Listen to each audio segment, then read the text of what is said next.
Okay, so we looked at the general overview of After Effects, and now what we're going to do is we're going to look at, we're going to actually create a composition, and we'll start working on a project. We're going to do a very basic animation project.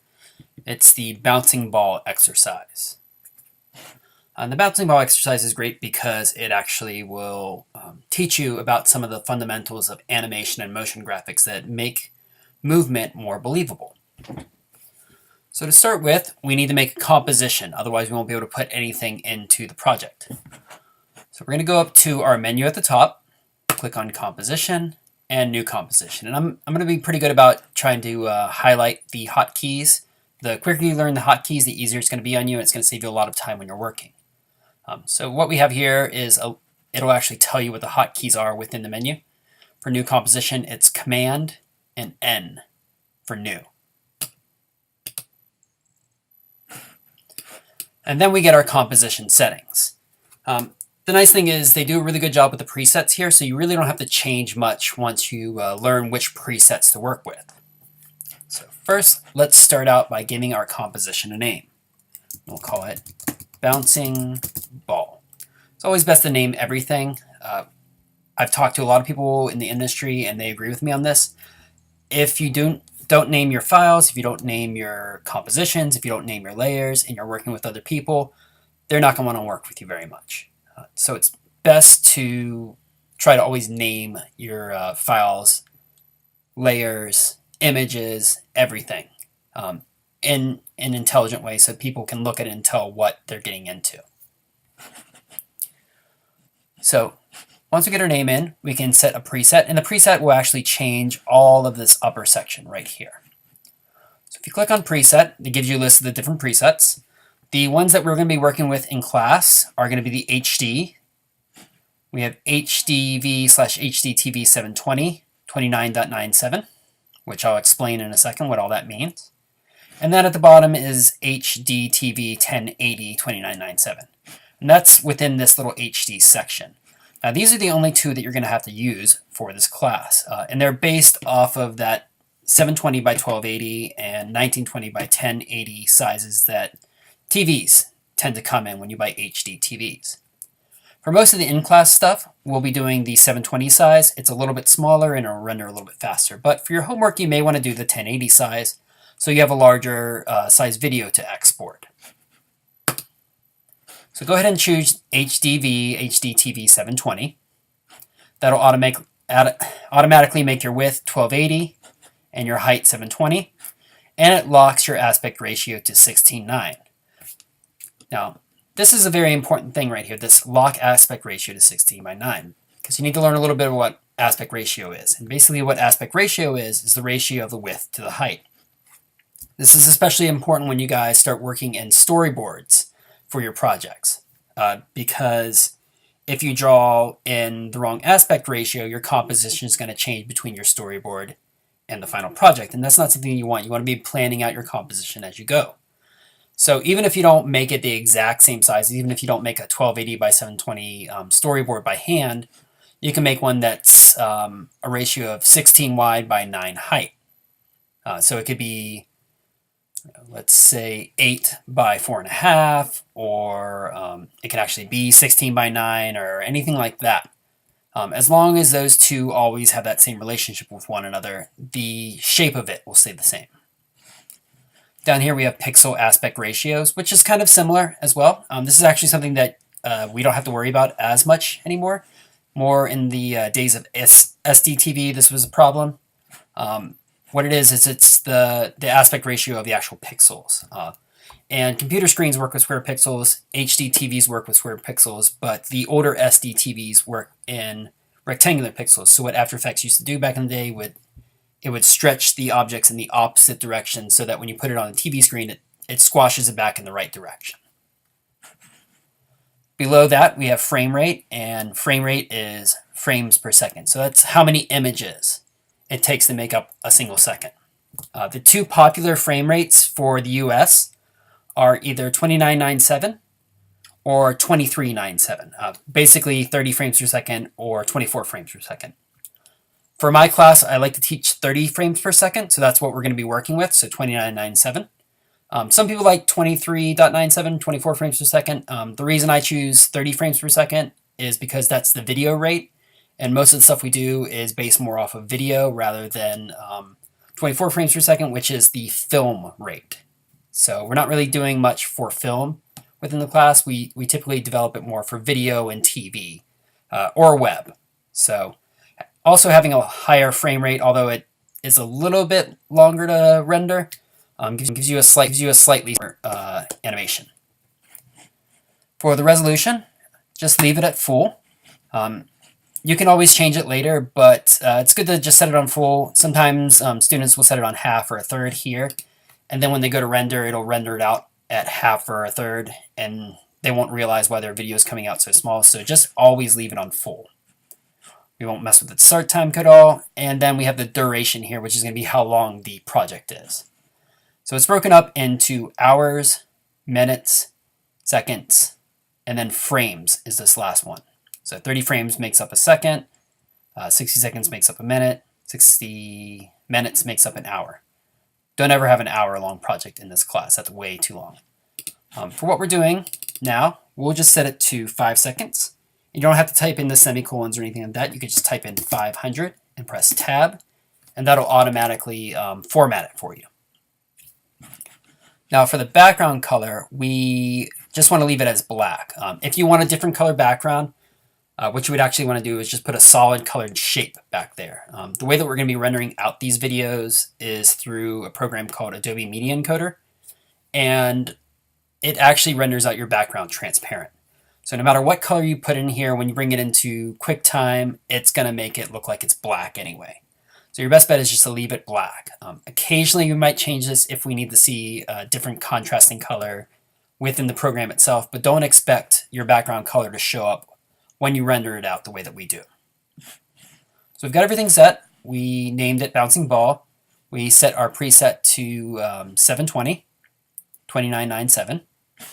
Set our duration to 5 seconds and left our background to black. So go ahead and click OK.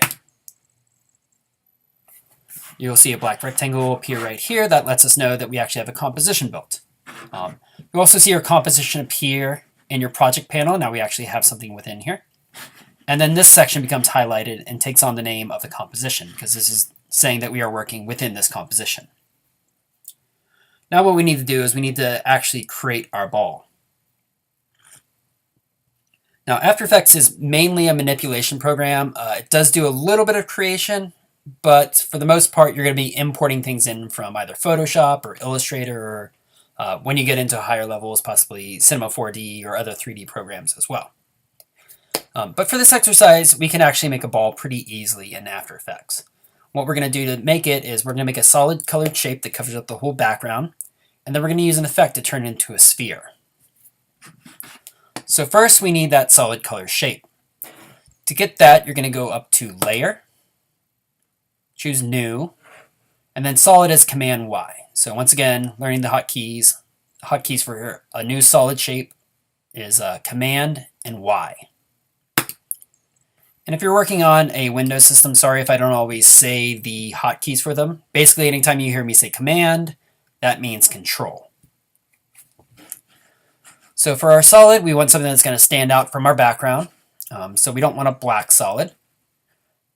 We'll leave it at 1280 by 720. If it's not this, you can always click Make Comp Size, and that'll automatically make it the exact same size as your composition. And then for the color, anything that's going to be bright, that'll stand out really well. So we'll click on this, and a bright magenta or pink would work. But you could do green or blue or anything like that, as long as it's going to be bright and stand out really well. Because once we put the sphere effect on, it's also going to have shading, so the more contrast, the better. It's nice because it actually updates the name here for your solid setting, or for your solid name, to reflect whatever color you chose. Let's go ahead and click OK. And now we have a full screen of this bright color, which is actually giving me a little bit of a eye fatigue right now because it's so intense. So let's go ahead and turn this into a rounded sphere now. Now I know that I have my effects and presets section over here. If you can't find yours, you can go up to Window And just make sure that effects and presets is turned on. The hotkey for it is Command 5. But by default, usually the effects and presets is up. You might just have to dig around in your panels a little bit for it. If you don't see it right away, look for these arrows over here. That'll tell you if there's any hiding panels within that section. And what we're going to be looking for is the CC Sphere effect. So if we type out SPHERE, we'll see CC Sphere show up. Now there's multiple ways we can apply this to a layer. If the layer is already selected, like the one on my screen, see the red dots kind of in the corners. You can also see the layer itself is selected down here. Then you can just double click and that'll apply it. Hit Command Z to undo. You can also drag the effect either to the layer on the composition view or the layer down in your layers panel to apply it. And now we actually get our sphere. So now we'll have a ball to actually bounce around on the stage. This might also open up your effect control panel. Hopefully it will. That makes it a lot easier to work with the different properties that are associated within this effect. If not, you may want to go to Window and find your effect control over here. But usually by default, the effect controls will open up with your project panel. If you have trouble switching back and forth, remember once again, there is this little arrow here that allows you to choose between them if you can't see your project panel behind this.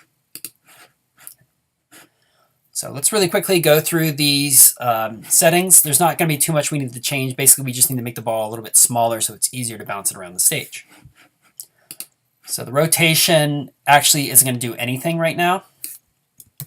This is more if you have a pattern for your background before you put the sphere effect on. It will actually allow it to rotate the pattern through it, which is really useful if you want to make like a rotating sphere or something along those lines. The radius is what we're going to need to change to lower the size of our ball. Let's go ahead and set it to 50. By the way, that looks a little bit small. Let's actually make it a little bit larger. So 50 is a little bit small, and I'm not exactly sure of the number that I want to put in here. So typing a different number each time is a little tedious. But anytime you see these blue letters in most Adobe programs, you should be able to click and drag on them. That gives you more of an interactive scaling that you can do.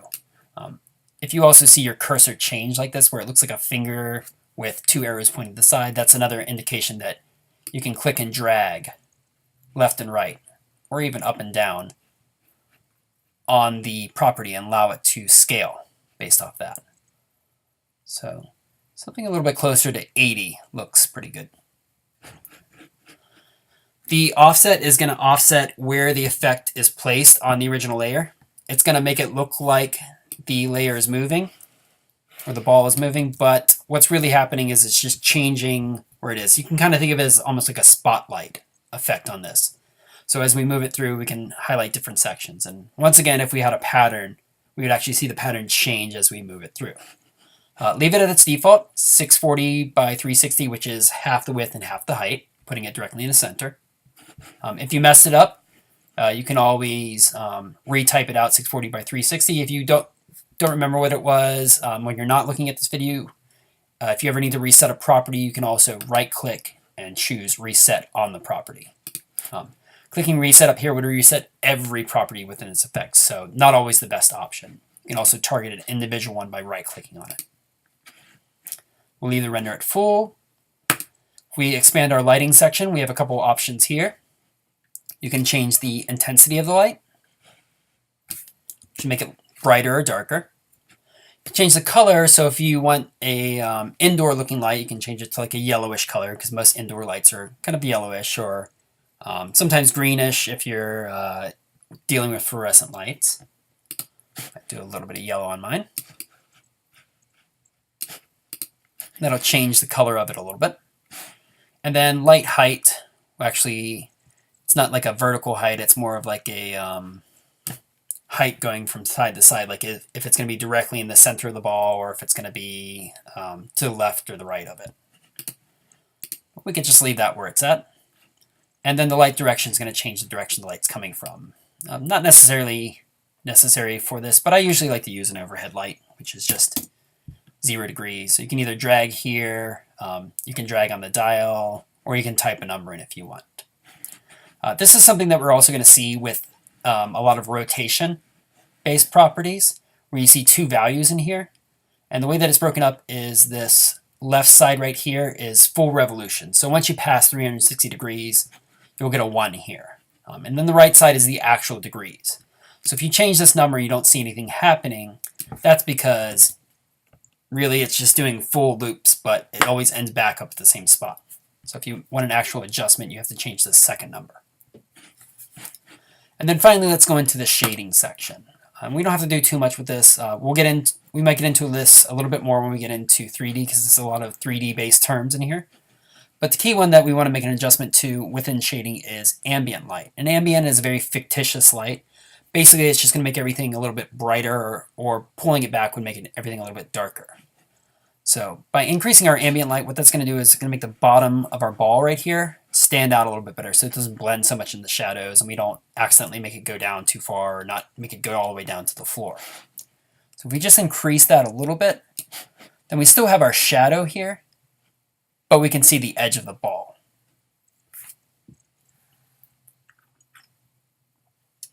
So we've got our ball all set up now. Now what we need to do is start to animate it. But before we even get into that, what we want to do is we want to place it in the top left corner so it has a good starting position. What we'll do is we'll have it drop and bounce all the way off to the right side of the screen. To move this ball, what you want to do is you want to grab your selection tool, hotkey V, as in victory, and just click and drag it up to the top left corner. Now you'll notice that it has these kind of weird bounding boxes that go, or bounding lines that goes all the way outside here. And that's because the original layer without the effect on is still the full size of the stage. So we're removing the entire layer, not just the effect. Now, what we need to do is we need to tell After Effects to start recording positions and creating what's called keyframes. We'll go over that in just a second. But first, we need to target the property that would be associated with these keyframes, and that's going to be the position property. Every layer in After Effects has, or almost every layer has, these exact same 5 properties that you'll see kind of over and over again. There's a couple like camera that might omit 1 or 2 like opacity, but for the most part, you're going to see the same 5 properties associated with every layer. And to get to them, all you need to do is expand the layer out a little bit. If you look down here next to your layer, you'll see a little arrow pointing towards it. If you click on it, that'll expand it out. We'll see that we have effects because we did put an effect on it. And then we have a transform section. And within this transform section is where those properties are. So if I expand my transform section, I'll see anchor point, position, scale, rotation, and opacity. And these are the ones that are built into every single, or just about every single layer within After Effects. You'll see them over and over again. They're the basic properties that make up layers. So since we're messing with the position of this, since we're going to be animating that, we want to enable our position to start recording the locations that we're going to be putting this ball in. And the first one we want to start with is right up here at the top. So what we're going to do is we need to enable the keyframes for position. Now what keyframes are is they're kind of like a series of connected dots. You know, you place these keyframes at different points in time, and then After Effects will actually bridge the gap between them. Let me show you really quickly what I mean, and then I'll undo it and we can walk through the different position things. So let me enable this. So I'm going to be putting in these 3 keyframes real quick. And what we did was every time I moved the playhead and I moved the ball, it created a new keyframe. So I made 3 keyframes. So my keyframes are here, here, and where you see the ball resting right now. Now, to make life easier, what After Effects does for me is it fills in all these gaps. So I tell it where to start, where to stop, and then it figures out everything in between for me. So that's a basic idea of how keyframes work. Like I said, it's a lot like if you've ever played connected dots before. You're placing the dots, and then After Effects is drawing the lines. Okay, so to enable keyframes on a property, what you need to do is click on this little icon right here, which is called the time vary stopwatch. Typically, I'll call it the keyframe stopwatch. Now, this is an on and off switch. This isn't a switch that you need to click every time you want to add another keyframe. So if you click it once, the next time you click it, it's actually going to erase all of your keyframes. So just turn it on by clicking on the stopwatch. And from there forward, After Effects will automatically make keyframes for you every time you move what's called the playhead, and then move the object associated with it. So we can see we get this little diamond in our timeline here. This lets us know that we have our first keyframe placed. Then you're going to move forward in time. We're going to move to the 10 frame mark, which will say 10F. And then you're going to just physically drag the ball diagonally down until it hits the ground. Now you have two keyframes. First one at the top, second one at the bottom. And After Effects fills in the gap for you. Now you may notice a couple things get filled in with this or get drawn on the stage with this. These actually won't show up when you export out your video. You won't see this line and these dots. What this line and these dots represent is the line is actually the path that the ball is traveling in. And the dots here are the frames that come in between the keyframes. So once you get used to this system, you can actually tell or make a guess about how the speed's going to work for your different objects. So if the dots are really close together, that means something's going to be moving very slowly.